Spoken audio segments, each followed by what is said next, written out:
వెంకటేశ్వర్లు గారు, మీ good evening హయాంలో madam. 9.5 ఏళ్ల మీ పాలనలో, బీఆర్ఎస్ పాలనలో అక్కడ పనిచేసినటువంటి మంత్రుల మీద కావచ్చు, ఎమ్మెల్యేల మీద కావచ్చు, అవినీతి ఆరోపణలు, వాళ్ళు రాజకీయాల్లో ప్రవేశించిన నాటికి వాళ్ళకు ఉన్నటువంటి ఆస్తులు కావచ్చు, తర్వాత వాళ్ళు మంత్రులు అయిన తర్వాత వాళ్ళు సంపాదించినటువంటి ఆస్తులను బేరీజు వేస్తే వాళ్ళు ఏ రకమైనటువంటి ఎంత స్థాయిలో అవినీతికి పాల్పడ్డారనేది తేటతెల్లమవుతుంది. సో ఎన్ని ఆరోపణలు వచ్చినప్పటికీ కూడాను ఒక్కళ్ళ మీదనైనా ఆ రోజు ముఖ్యమంత్రిగా ఉన్న కేసీఆర్ సిఐడి ఎంక్వైరీకి ఆదేశించారా? ఇవాళ తన సచ్చీలతను చాటుకోవడం కోసము సీఎం రేవంత్ రెడ్డి తన సొంత మంత్రి పైన సిఐడి ఎంక్వైరీ వేస్తే దీన్ని కూడా తప్పుపట్టడము ఎంతవరకు కరెక్ట్ అనేది వాళ్ళు అడుగుతున్నటువంటిది. గంగుల కమలాకర్ ఎగ్జాంపుల్ చెప్తూ ఉన్నారు. ఏమైనా ఎంక్వైరీలు వేశారా? ఆయన పైన ఎన్నో ఆరోపణలు వచ్చాయి. అండ్ ఇప్పటి వరకు 1,10,00,00,000 ప్రజల సొమ్మును జీతం రూపంలో తీసుకుంటున్నటువంటి కేసీఆర్ ఒక్కసారి కూడా అసెంబ్లీకి వచ్చి ప్రజల పక్షాన తన గొంతును వినిపించలేనటువంటి కేసీఆర్కు ఏ రకమైన చిత్తశుద్ధి ఉంటే ఆ డబ్బులు వెనక్కి ఇవ్వాలి, లేదంటే రాజీనామా చేయాలి, అతన్ని సస్పెండ్ చేయాలి. కానీ రేయింబవళ్ళు పనిచేస్తూ పొంగులేటి శ్రీనివాసరెడ్డి పేద బడుగు బలహీన వర్గాలకు ఇళ్ళిస్తున్నటువంటి వాళ్ళ ఇళ్లల్లో వాళ్ళ కళ్ళల్లో వెలుగు ఆనందాన్ని పంచుతున్నటువంటి మంత్రి పొంగులేటిని రాజీనామా చేయాలని అసలు ఏ రకంగా అడుగుతున్నారు బీఆర్ఎస్ నాయకులు అని సీఎం రేవంత్ రెడ్డి చాలా ఆగ్రహంగా మాట్లాడారు. ఆయన గుడ్ ఈవినింగ్ తోటి ప్యానల్ మెంబర్స్ కు, రాజ్ న్యూస్ వ్యూవర్స్ కు వినిపిస్తుందా మేడం క్లియర్ గా? యు ఆర్ క్లియర్, ఆడిబుల్ అండి. నేను ఏమంటున్నంటే రోజా మేడం, 9.5 సంవత్సరాలుగా ఏ మంత్రి మీద, ఏ ఎమ్మెల్యే మీద, ఏ కేసీఆర్ గారి మీద ఏ ఆరోపణలు వచ్చినాయి, ఎక్కడ ఎఫ్ఐఆర్లు అయినాయి, అపోజిషన్ లో కాంగ్రెస్ పార్టీలో ఉన్నటువంటి పట్టి గారు ఏమన్నా హౌస్ మోషన్ పిటిషన్ ఇచ్చిండ్రా, లేకపోతే అసెంబ్లీలో మాట్లాడినరా? ఆ రోజు గంగుల కమలాకర్ గారు ఉన్నటువంటి పరిస్థితిలో, రవిచంద్ర గారు మైనింగ్ ఉన్న దాంట్లో ఆ రోజు మైనింగ్ డిపార్ట్మెంట్ సూచనలకు వాళ్ళ పర్మిషన్లకు అనుగుణంగానే వర్క్ చేసినట్టు ఈ రోజు కనిపిస్తుంది. ఒకవేళ ఆ రోజు తప్పులు జరిగితే ఈ రోజున గవర్నమెంట్ దానికి నోటీసులు ఇచ్చి యాక్షన్ తీసుకోవడానికి ఆస్కారం ఉంటుంది. మేము ఏమంటున్నామంటే, మేము అడుగుతేనే మీరు సిబిసిఐడి ఎంక్వైరీ చేస్తున్నారు అన్నది పక్కన పెట్టండి. ఎందుకంటే ఒక గవర్నమెంట్లో ఉన్న వాళ్ళు అసెంబ్లీలో అపోజిషన్ లో ఉన్న వాళ్ళు ఏం అడుగుతున్నారు అనేది ఒక జడ్జి ఎంక్వైరీ చేయమని చెప్పినాము. అది కాకుండే హౌస్ కమిటీ ఏమంటున్నాం, హౌస్ కమిటీలో ఎంఐఎం వాళ్ళు ఉంటారు, కాంగ్రెస్ వాళ్ళు ఉంటారు, బీజేపీ వాళ్ళు ఉంటారు, బీఆర్ఎస్ పార్టీ వాళ్ళు ఉంటారు. దాని గురించి మీరు చెప్పకుండా తప్పించుకునే ధోరణిలో గవర్నమెంట్ ఉన్నది. ఓకే, ఇవాళ పొంగులేటి శ్రీనివాసరెడ్డి గారు 100 ఎకరాల కబ్జా చేసేసి అక్కడ మైనింగ్ తవ్వుతున్న మాట వాస్తవం కాదంటారా? చెప్పండి. ఒకవేళ కాదంటే కాదందాం. ఇంకొకటి, పొంగులేటి శ్రీనివాసరెడ్డి గారి కొడుకు హర్ష గారు ఒంటునాగులపల్లిలో 60 ఎకరాల ల్యాండ్ కబ్జా చేస్తున్నమాట వాస్తవం కాదంటారా? మీరు చెప్పండి. నేను మీకు కొన్ని ఎగ్జాంపుల్ చెప్తా. 9.5 సంవత్సరాల మేము ఏమేమి తప్పులు చేసినాం అనేది గౌరవంగా రేవంత్ రెడ్డి గారు కానీ బట్టి గారు కానీ చెప్పాలి ఏమేమి తప్పులు చేసినాయి. అప్పుడు చెప్పకుండా ఇవాళ మేము ₹1,00,00,000 శాలరీ తీసుకున్నామంటే, అదే గత ప్రభుత్వంలో మేము గవర్నమెంట్లో ఉన్నప్పుడు మల్కాజ్గిరిలో ఎంపీగా ఉన్నటువంటి రేవంత్ రెడ్డి గారు అంతకంటే డబుల్ శాలరీ తీసుకొని ఢిల్లీకి ఎన్నిసార్లు వెండు, ఎంత స్పీచ్ ఇచ్చిండు అనేది కూడా ఉంటుంది. దీనికి పార్లమెంటరీ కమిటీ, అసెంబ్లీ కమిటీలు ఉంటాయి, దానికి ఒక ఆర్టికల్ ఉంటుంది, దాని ప్రకారం దాన్ని పక్కన పెడతాం. ఇంకొక అంశం ఏంటంటే, ఈ 28 నెలలుగా కాంగ్రెస్ గవర్నమెంట్ వచ్చిన తర్వాత కొంచెం విపులంగా మీకు చెప్తాను.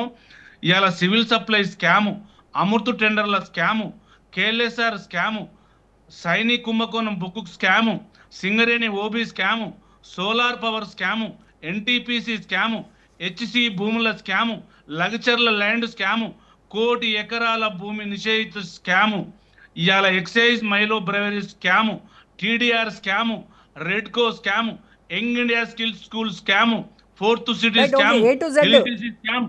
నేనేమంటున్నానంటే మేడం, ఇవాళ ఆయా వర్కర్లకు, ఆశా వర్కర్లకు, అంగన్వాడీ వాళ్ళకు సెల్ ఫోన్లు ఇచ్చే scam, Deccan cement scam, hill top scheme, అక్రమ మైనింగ్, హమ్ టెండర్ స్కామ్. ఇవాళ ఎవరు చేస్తున్నారు? ప్రజలు గ్రహించట్లేదా? ఒకవేళ నిజాయితీగా మీరు పరిపాలిస్తుంటే మీకు 39-40 మున్సిపల్లో ఎందుకు అంగ వచ్చింది? మీరు ఎందుకు మున్సిపల్ గెలవలేకపోయారు? సర్పంచ్లు మీరు 90% ఎందుకు గెలవలేకపోయారు? మేము 4,500 సర్పంచ్లు ఎందుకు గెలిచినాం అంటే, 2023 ఎమ్మెల్యే ఎలక్షన్ తర్వాత బీఆర్ఎస్ పార్టీ చతికిలబిడి వస్తూ పొందుకుంటుంది. కాబట్టి అన్ని ఇప్పుడు నేను ఏమంటాను, మీ లగిచర్లకు సంబంధించిన అంశాలే ఇలా మీరు చెప్పాలి, కానీ మేం చెప్పడం ఏంటి? అసెంబ్లీలో బీఆర్ఎస్ పార్టీ అపోజిషన్ ఉన్నది, ప్రజలకు ఏం మైలు జరుగుతున్నది అది అడుగుతాం. దాన్ని పక్కన పెట్టేసి మీ ఇష్టం వచ్చింది ఎట్లా చేస్తారు? ప్రజలకు ఏమడుగుతారో ప్రజలు అనుగుణంగా మీరు హౌస్ కమిటీ వేయాలి.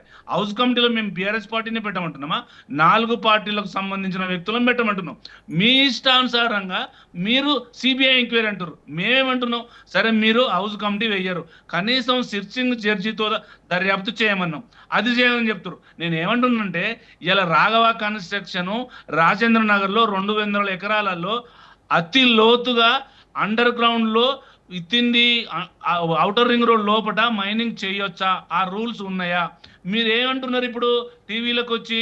అదే బట్టి విక్రమార్క గారు జరిగినటువంటి అపోజిషన్ లో ఉన్నప్పుడు రవిచంద్ర గారు, గంగుల కమలాకర్ చేసిరు కదా అంటే, మరి ఇప్పుడు వాళ్ళకు కూడా నోటీసులు పంపించండి. ఇవాళ మీరు రాఘవ కన్స్ట్రక్షన్ మీద, ఇలా గంగుల కమలాకర్ గారి మీద, ఇలా ఎంపీగా ఉన్న రవిచంద్ర మీద, ముగ్గురు మీద హౌస్ కమిటీ వేయండి. అది చెప్పకుండా పాత, నేను ఏమంటున్నంటే, మనం ఒక అంబుల్గా ఒక మర్యాద, ఒక టీవీ చర్చకు వచ్చినప్పుడు యాంకర్ గారు ఏం చెప్తున్నారు, టీవీ క్వశ్చన్లు ఏం చెప్తున్నారు అనేది విని అదే అంశం చెప్పాలి తప్ప, పాత రికార్డులే 27 నెలలుగా ఏ సబ్జెక్ట్ అయితే మనం చెప్తున్నామో అదే సబ్జెక్ట్ చెప్తే మనకు ఇంపుగా ఉండదు, ప్రజలు గ్రహించరు. ఇలా ప్రజలు 28 నెలలుగా గ్రహించి మీకు రిజల్ట్ ఇస్తున్నారు. నేను ఏమంటున్నంటే, ఇలా కాంగ్రెస్ ఉండొచ్చు, మొన్న బీఆర్ఎస్ ఉండొచ్చు, రేపు బీజేపీ ఉండొచ్చు, కానీ హౌస్ కమిటీ వేస్తే వాళ్ళకు వచ్చిన నష్టం ఏంది? ఇవాళ జరిగినటువంటి ఇన్ని స్కాములు, నేను చెప్పిన భూభారత్ మీద రేవంత్ రెడ్డి గారు చేసిన స్కాము ఇవాళ ఎన్ని కోట్లుది? నేను ఏం చెప్తున్నా, మైనింగ్ మీద ఏం జరిగింది దాన్ని మీరు చర్చ పెట్టి దాని మీద హౌస్ కమిటీ వేస్తే ప్రజలు స్వాగతిస్తారు. కానీ ఎదురు దాడి చేసి మీరు చెప్పలేక ఫామ్ హౌస్ లో పండుకున్నాడు, శాలరీ తీసుకున్నాడు అంటే, ఇప్పుడు దానికి అసెంబ్లీకి ఒక రూల్ ఉంటుంది, పార్లమెంట్కి ఒక రూల్ ఉంటుంది. సరే, ఆ రూల్ పాటించకపోతే మీరు సస్పెండ్ చేయొచ్చు, ఎత్తేయచ్చు. మీరు రేవంత్ రెడ్డి గారు కానీ, ఇవాళ మనం నరసయ్య గౌడ్ గారు కానీ 100% ఫిల్ వేయాలి.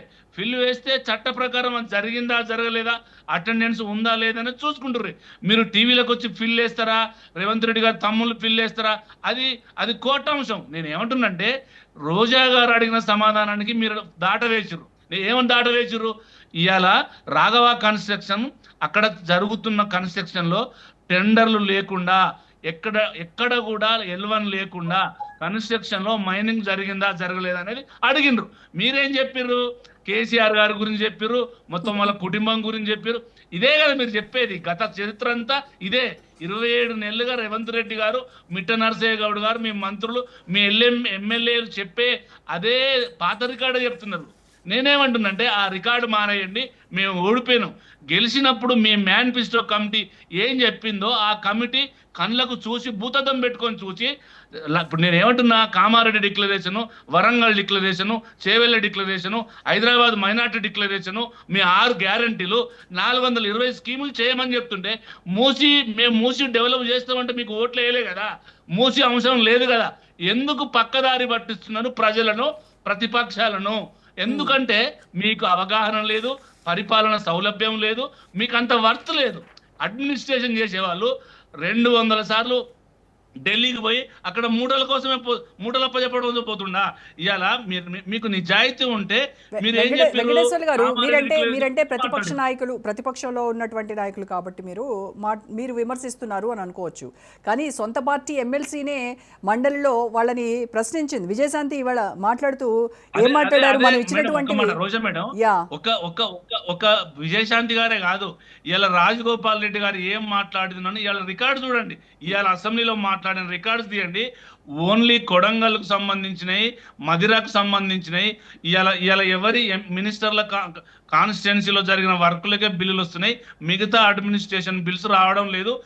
ఇది చేస్తారా చేయరా? గవర్నమెంట్ ఎమ్మెల్యేలు ఉంటేనే గవర్నమెంట్ అని రాజగోపాల్ రెడ్డి గారు చెప్పారు. అదే విజయశాంతి చెప్పింది. అదే అంశం ఇప్పుడు నేను ఏం చెప్తున్నా, ఇప్పుడు చర్చకు వచ్చినటువంటి ఎవరైతే గెస్టులు ఉన్నారో వాళ్ళు సమాధానం చెప్పాలి. కేసీఆర్ గురించి, ప్రజల గురించి కాదు చెప్పాల్సింది.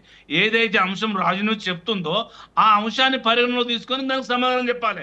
కుటుంబాల గురించి, శాలరీస్ గురించి, కోటి రూపాయల గురించి, దోచుకున్న గురించి దానికి చెప్పాల్సిన అవసరం లేదు. ఒక ఎగ్జాంపుల్ చెప్పాలంటే, లాస్ట్ ఇయర్లో మూసీ డిపిఆర్ స్కామ్ జరిగినప్పుడు 140 కోట్లు రేవంత్ రెడ్డి బ్రదర్స్ దొంగచాటుగా తీసుకుపోయిన మాట వాస్తవం కాదా? బ్లాక్ లిస్ట్ లో ఉన్న వాళ్ళ తమ్ముడు టెండర్ వేసి మూసీని తీసుకోలేదా, నేను మీకు ప్రూఫ్స్ పంపిస్తా.